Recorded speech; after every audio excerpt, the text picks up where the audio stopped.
નમસ્કાર મિત્રો, સ્વાગત છે આપણી ચેનલ રહી છે એજ્યુકેશનમાં। આજના વિડીયોમાં આપણે ડૉક્ટર સર્વપલ્લી રાધાકૃષ્ણના જીવન પરિચય વિશે જાણીશું। સૌપ્રથમ વાત કરીએ તો તેમનો જન્મ 5 સપ્ટેમ્બર 1888માં તમિલનાડુના તિરુત્તની ગામમાં થયો હતો। તેમની માતાનું નામ સીતામમ્મા અને પિતાનું નામ સર્વપલ્લી વીરાસ્વામી હતું। સર્વપલ્લી તેની સરનેમ છે।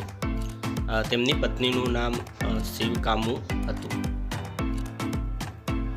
તેમને શિક્ષણ મદ્રાસની કોલેજમાં ફિલોસોફી વિષય પર માસ્ટર ડિગ્રી કરી હતી। તેમને ફિલોસોફી વિષયમાં માસ્ટર ડિગ્રી 1900 થી 1908માં કરી હતી।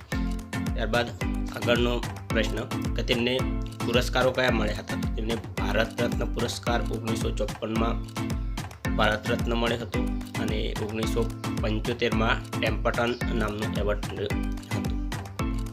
ડૉક્ટર સર્વપલ્લી રાધાકૃષ્ણ ભારતના પ્રથમ ઉપરાષ્ટ્રપતિ હતા 1952થી 1962 સુધી અને તેઓ ભારતના બીજા રાષ્ટ્રપતિ હતા 1962થી 1967ની સાલમાં।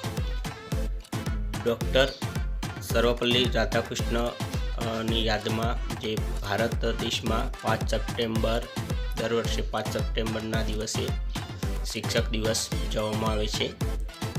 તેમનું મૃત્યુ 17 એપ્રિલ 1970માં 86 વર્ષની ઉંમરે તેમનું મૃત્યુ થયું હતું ચેન્નઈમાં। વિડીયો ગમ્યો હોય તો વિડીયોને લાઈક કરજો, ચેનલમાં ન હોય તો ચેનલને સબસ્ક્રાઈબ કરજો। ફરીથી મળીશું એક નવા વિડીયો સાથે। Thank you for watching. જય હિન્દ।